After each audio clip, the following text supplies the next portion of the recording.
Olá amigos, estamos de volta no nosso canal Reflexão e Ação para este dia chuvoso. E o meu nome é Adilson. E eu sou a Sônia, sejam todos bem-vindos no nosso canal Reflexão e Ação. Hoje nós vamos meditar no Evangelho segundo São João, capítulo 21, versículos de 20 a 25. Então começamos em nome do Pai, do Filho e do Espírito Santo. Amém. Vinde, Espírito Santo, enchei os corações dos vossos fiéis e acendei neles o fogo do vosso amor. Enviai o vosso Espírito, e tudo será criado, e renovareis a face da terra. Oremos.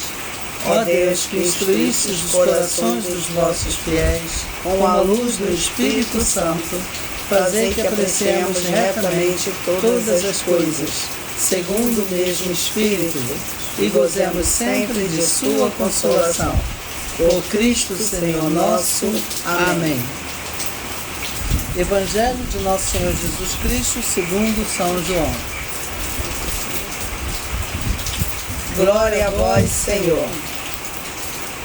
Naquele tempo, Pedro virou-se e viu atrás de si aquele outro discípulo que Jesus amava, o mesmo que se reclinara sobre o peito de Jesus durante a ceia e lhe perguntara: Senhor, quem é que te vai entregar?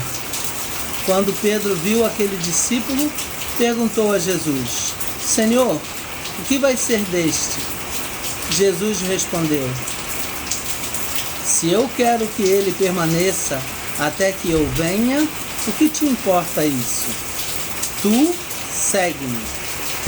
Então, correu entre os discípulos a notícia de que aquele discípulo não morreria.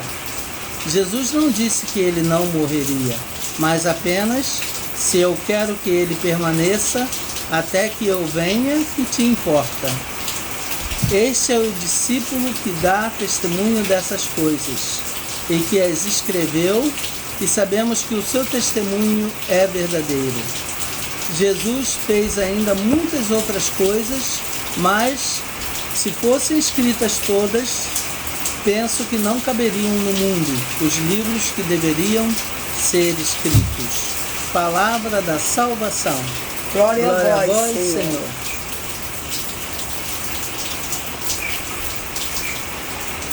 É interessante, né? A gente vê que até tudo que a gente vive hoje, assim, não é diferente do que viveram há 2000 anos atrás, né? As más interpretações, de não entender exatamente o que deveria ser entendido, né? Mas parece que Pedro não entendeu o que Jesus estava falando, né? Ele não entendeu. Também Jesus não respondeu de uma maneira muito clara, né? Assim, até que ele venha, que esse vai permanecer, quer dizer, não daria para entender bem o que Jesus estava falando, né? Eu acredito, pelo que eu entendo, eu acredito que Jesus estava mencionando que não cabe a Pedro saber o que vai acontecer com aquele outro discípulo, mas que quando Jesus vier a ele, aí saberemos, né, que ele terá partido desta vida. Mas cada um de nós tem, a gente costuma dizer isso, nós temos a nossa hora. Então não caberia a Pedro saber o que ia acontecer com aquele discípulo, qual seria a hora dele. Mas quanto a Pedro, Jesus disse: quanto a tu, segue-me. Então, assim começa, né? Naquele tempo, Pedro virou-se e viu atrás de si aquele discípulo que Jesus amava, o mesmo que se reclinara sobre o peito de Jesus durante a ceia. A gente sabe quem é esse discípulo, né? Foi até retratado, né, na obra de Da Vinci, que fez o quadro da Última Ceia, quando João inclina no peito de Jesus, né?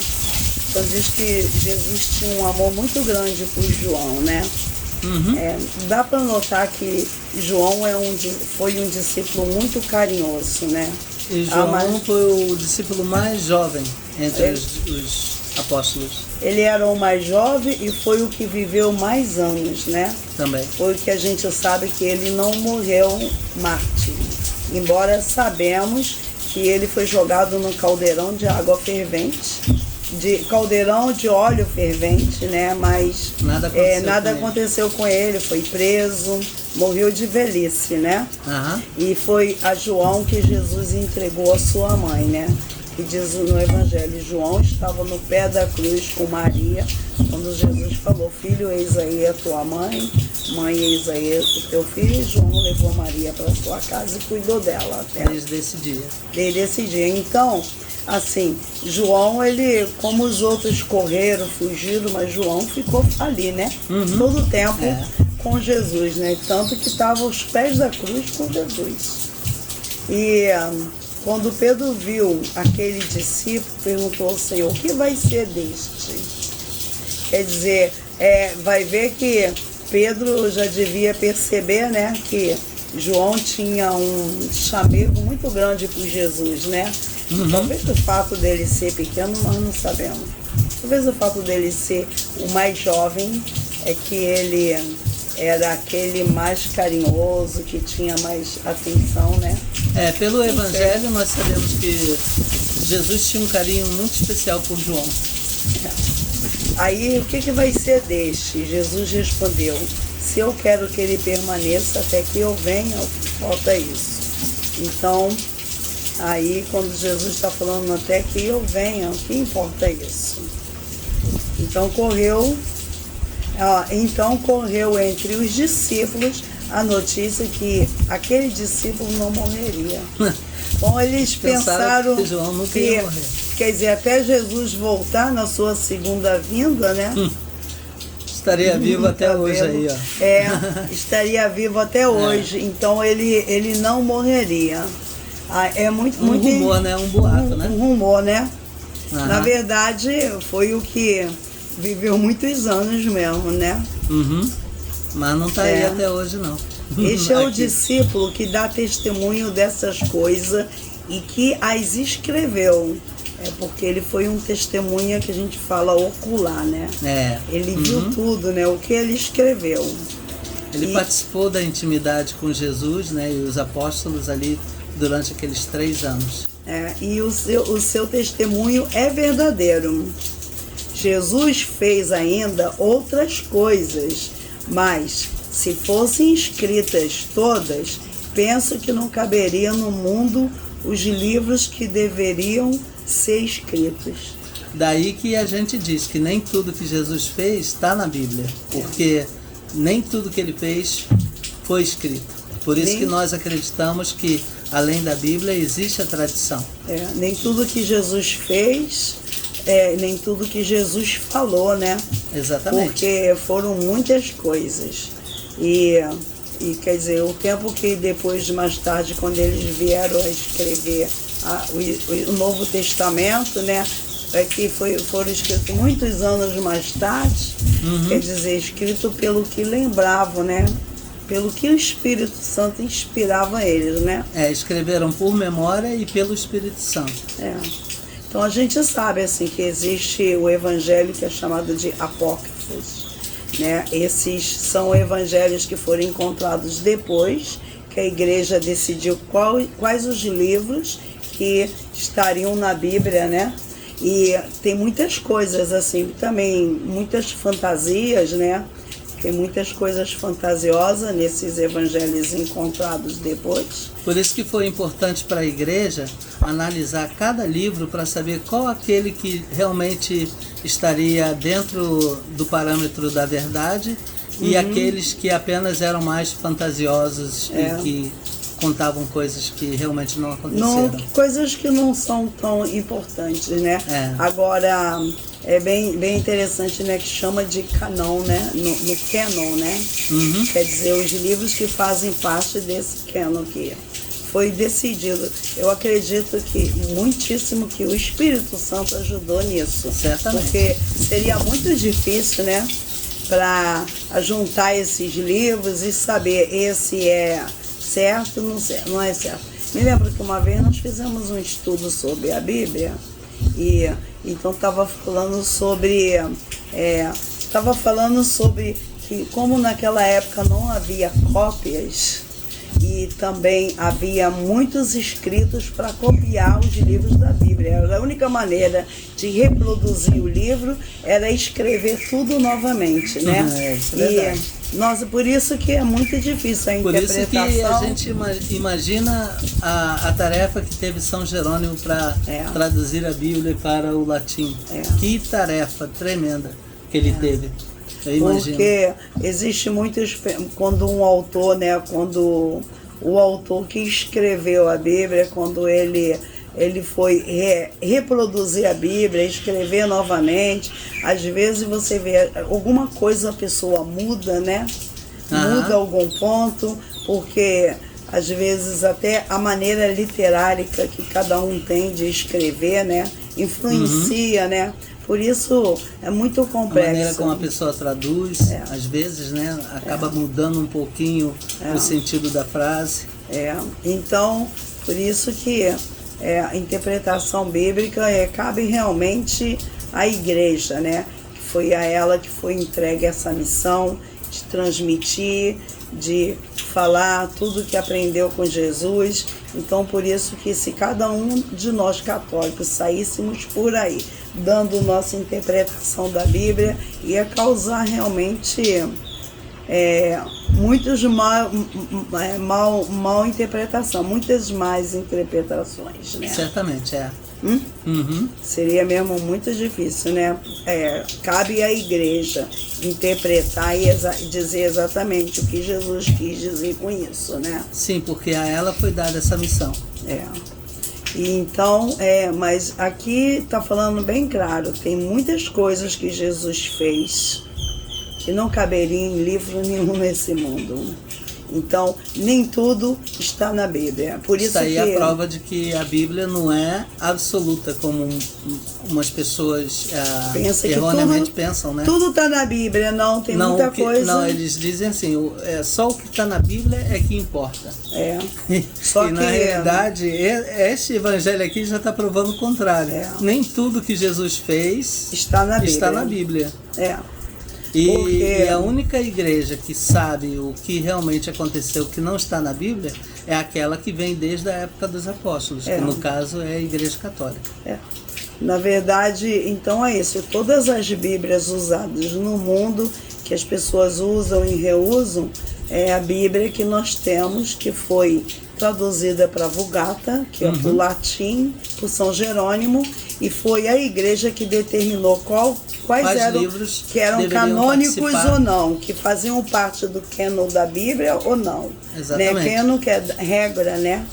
Que eram... então foi a igreja que teve que tomar essa decisão para de maneira que qualquer denominação hoje que usa a Bíblia, saibamos que a Bíblia veio da Bíblia Católica. Bíblia Católica. Foi a Igreja Católica que determinou quais eram os livros que deveriam fazer parte da Bíblia. É verdade. Então, quer dizer, isso é um fato, não é nossa opinião. Não estamos dizendo, fato que não pode ser refutado. Não estamos dizendo isso porque é legal dizer que foram os católicos, não. Nós aprendemos que a verdade deve ser dita a qualquer custo. Em todos os aspectos. Falar a verdade é essa, que a Bíblia que se usa é uma Bíblia católica, sendo que existe diferença. A Bíblia católica tem 7 livros a mais e a Bíblia protestante tem 7 livros a menos. E se alguém quiser saber por quê, procure saber fatos históricos que vai entender. Nós não vamos não podemos entrar nesse detalhe, senão a gente vai sair fora da nossa reflexão. O que esse evangelho está nos levando a refletir é que existem muitas mais coisas que Jesus fez e falou e que não estão escritas na Bíblia. E aonde estão essas coisas? Nós sabemos documentos que são também sumamente importantes. Documentos. Não são a Bíblia, mas são documentos importantes. Tradição. E nós não vamos jogar esses documentos fora. São documentos super importantes dos grandes padres da igreja, do início da igreja. Além das cartas dos apóstolos, muitos que vieram depois dos apóstolos também deixaram um grande acervo eu tenho de até uma cartas, passagem, acho que de homilias. Fala, termina. Não, é isso aí. Tem até há pouco tempo saiu na primeira leitura, no Atos dos Apóstolos, quando São Paulo falou que Jesus disse que a maior felicidade se sente ao servir, está no servir. E no Evangelho não tem nenhuma passagem onde Jesus falou, onde São Paulo fala no Atos dos Apóstolos que Jesus disse isso. E no Evangelho, em nenhum Evangelho conta que Jesus falou que a maior felicidade está em servir. Portanto, podemos ver que São Paulo está se referindo à tradição. Ele está dizendo algo que Jesus falou que não está na Bíblia. Mas São Paulo, ele foi um grande defensor da tradição. Ele sempre aconselhou, né, que deveríamos de ser fiéis à tradição, que é uma tradição. Então, nós católicos acreditamos na Bíblia e acreditamos na tradição, tradição oral, de fatos que eram falados de boca em boca. Quando nós falamos tradição, a gente usa o T maiúsculo. Não é uma tradição de costume. Não é uma tradição de costume. É uma tradição, por exemplo, o que é uma tradição de costume? O carnaval, dançar na rua, pular carnaval. É uma tradição, mas não é uma tradição bíblica. Agora, a tradição bíblica, que é com T maiúsculo, a gente acredita, ela tem o mesmo peso que a Bíblia. A tradição com T minúsculo, por exemplo, eu tenho uma tradição. Quase, geralmente, antes de dormir, eu chupo uma laranja. Essa é a minha essa é a minha tradição, né? Então, com T minúsculo, né? Ou então toma um sorvetinho sugar free, sem açúcar. Mas essa eu falo para ele, nossa, é um ritual. É um ritual do Adilson. Mas, que a gente também pode chamar de tradição.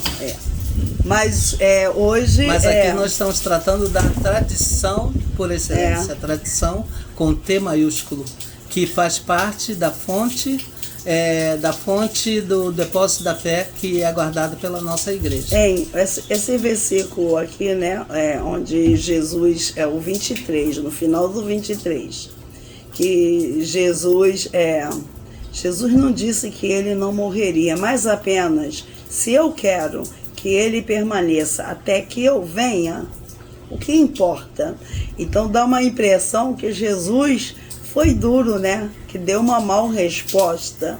Mas eu acredito assim que da mesma maneira como muitas vezes aqui em inglês, né? A maneira como o americano fala é porque dá uma resposta muito direta. E aí a pessoa a gente que tem outra tradição, né? O brasileiro tem uma outra tradição, tem muita facilidade de se magoar. Então, você não pode dar uma resposta desse jeito que a pessoa pensa que você está dando uma mal resposta. O brasileiro, ele às vezes, ele pode ser comparado àquela dormideira, né? Só de tocar, já se fecha. São mais sensíveis, então você tem que ter mais cuidado quando fala. E com o americano, não. Você fala... Eles são mais diretos. Eles são mais diretos, eles também não se sentem assim à toa, nem importam, né? Nem importa a maneira, porque eles falam dessa maneira muito direta, né? Que faz parte da cultura deles. E aqui nesse versículo, aqui no final desse versículo 23, dá para ver que Jesus respondeu de uma maneira bem direta. O que te importa isso? Porque a gente entende, eu não tenho problema dessa interpretação, porque isso eu sei que não era uma coisa relevante. Exatamente, eu creio que seja por isso que Jesus falou dessa maneira, porque naquele momento ali, Pedro estava preocupado com algo que não era relevante. Que não era importante, relevante é o mesmo que importante, né? Aquilo não era importante. E quem dá testemunho disso tudo é São João, que fala assim, este é o discípulo que dá testemunho dessas coisas. Porque era ele mesmo. Que as escreveu. Então quer dizer que é muito bom a gente ser livre de tudo, né? Trabalhar a nossa alma, o nosso espírito, para sofrer menos, né?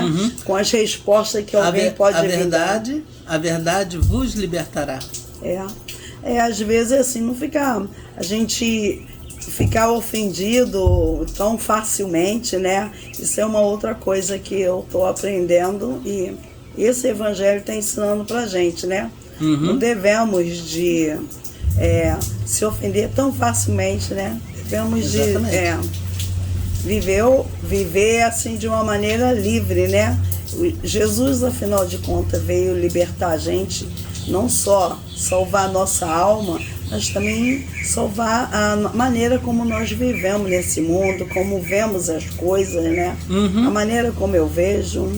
Ele veio nos trazer a libertação completa, né? Do corpo, da alma, da mente, do nosso coração. Então, a libertação que Jesus veio trazer pra gente é completa. E não só a salvação da nossa alma, mas também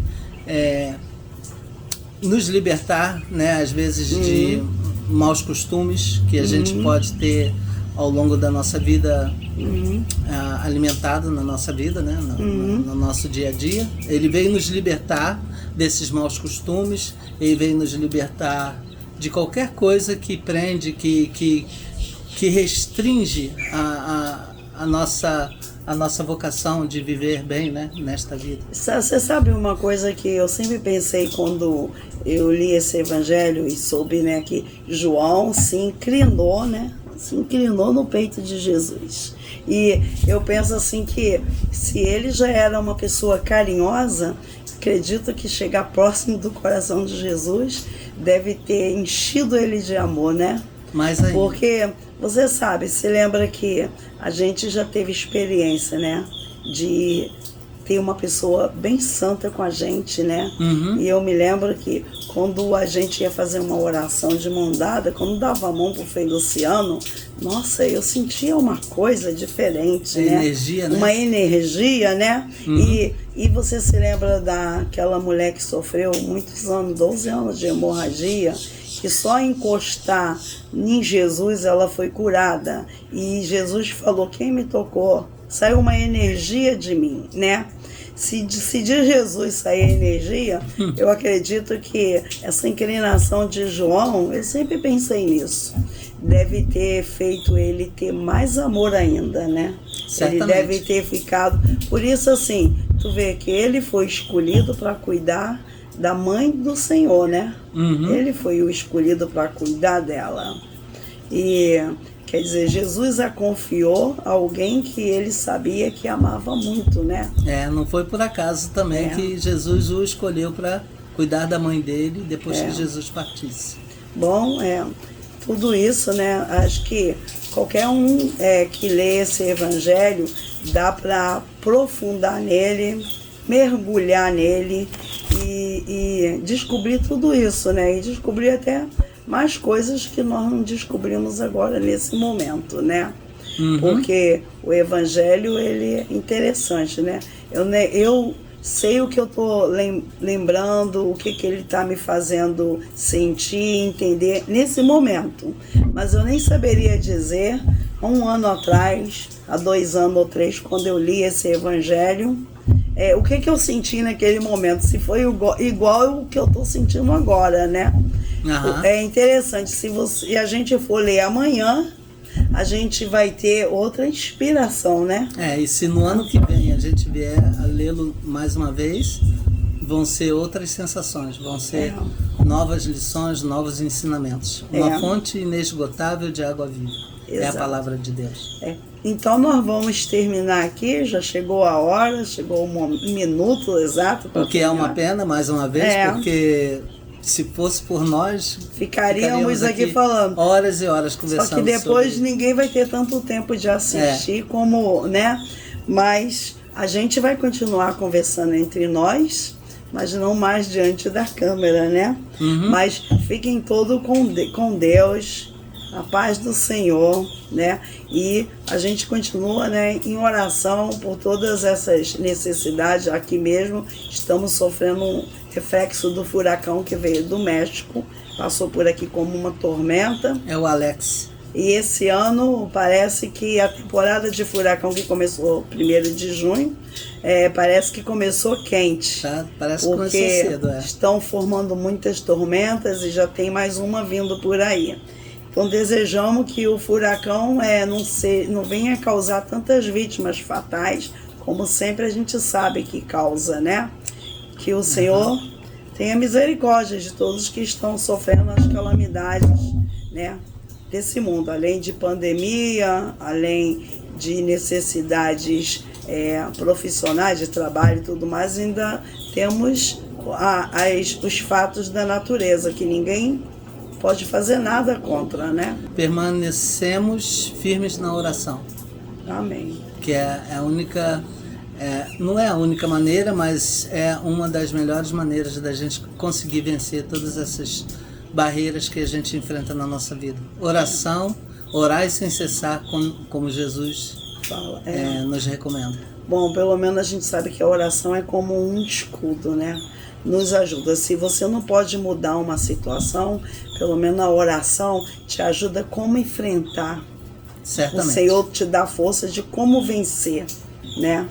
Mesmo que por aquilo que a gente não consegue mudar, mas a gente tem como suportar pela oração. Certamente. Então nós vamos terminar. Um grande abraço para todos. Fiquem com Deus. Fiquem com Deus. A paz do Senhor. Amém. Em nome do Pai, Pai, do Filho e do e do Espírito Espírito Santo. Santo. Amém. Amém. Tchau. Tchau.